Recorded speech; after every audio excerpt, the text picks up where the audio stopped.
Mengapa berbohong? Dari Kejadian 12 ayat 10 sampai 20. Ketika kelaparan timbul di negeri itu, pergilah Abram ke Mesir untuk tinggal di situ sebagai orang asing, sebab hebat kelaparan di negeri itu. Pada waktu ia akan masuk ke Mesir, berkatalah ia kepada Sarai istrinya, "Memang aku tahu bahwa engkau adalah seorang perempuan yang cantik parasnya. Apabila orang Mesir melihat engkau, mereka akan berkata, 'Itu istrinya.' Jadi mereka akan membunuh aku dan membiarkan engkau hidup. Katakanlah bahwa engkau adikku, supaya aku diperlakukan mereka dengan baik, karena engkau dan aku dibiarkan hidup oleh sebab engkau." Sesudah Abram masuk ke Mesir, orang Mesir itu melihat bahwa perempuan itu sangat cantik. Dan ketika penggawa-penggawa Firaun melihat Sarai, mereka memuji-mujinya di hadapan Firaun, sehingga perempuan itu dibawa ke istananya.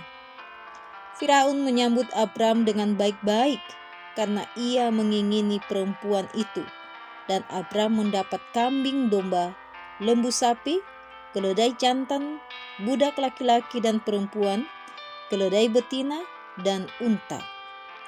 Tetapi Tuhan menimpakan tulah yang hebat kepada Firaun, demikian juga kepada seisi istananya karena Sarai istri Abram itu. Lalu Firaun memanggil Abram serta berkata, "Apakah yang kau perbuat ini terhadap aku? Mengapa tidak kau beritahukan bahwa ia istrimu?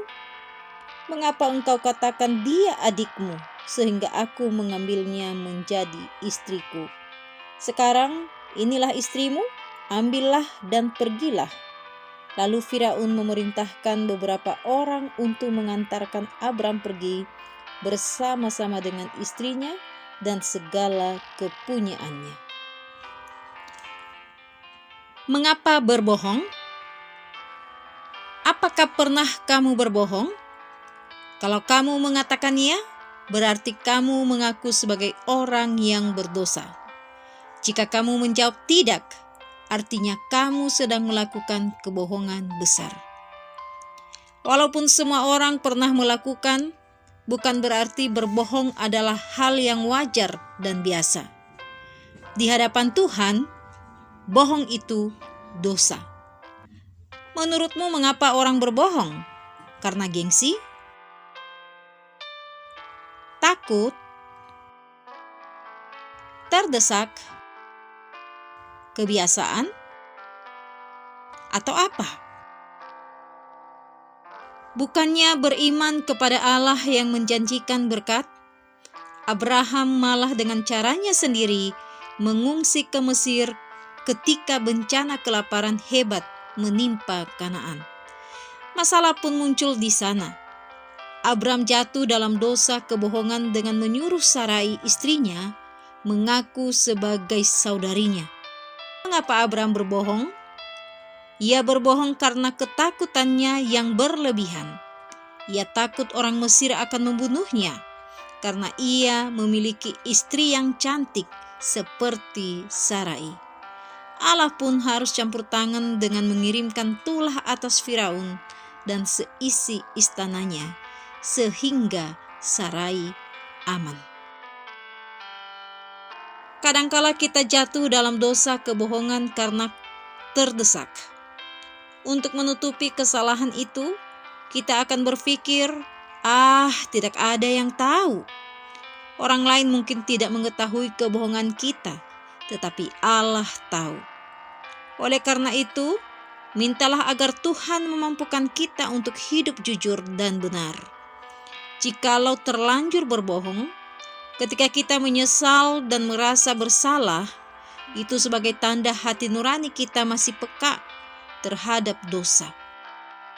Bila timbul niat untuk berbohong, hati kita menimbang-nimbang, lalu kita membatalkannya.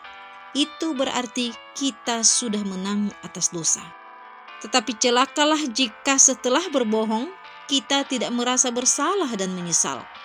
kita akan menjadi orang yang terbiasa berbohong. Karena itu, belajarlah membiasakan diri selalu berkata jujur, apapun keadaan dan situasi kita. Bila suatu tindakan kita biasakan, ia akan berbentuk menjadi kebiasaan. Suatu kebiasaan bila dipupuk akan menjadi sifat. Demikian juga kebiasaan berbohong. Karena itu, berkatalah jujur kapanpun, dimanapun, dan bagaimanapun. Mintalah Tuhan memampukan kamu untuk melakukannya dan selalu menyatakan kebenaran. Tuhan Yesus memberkati.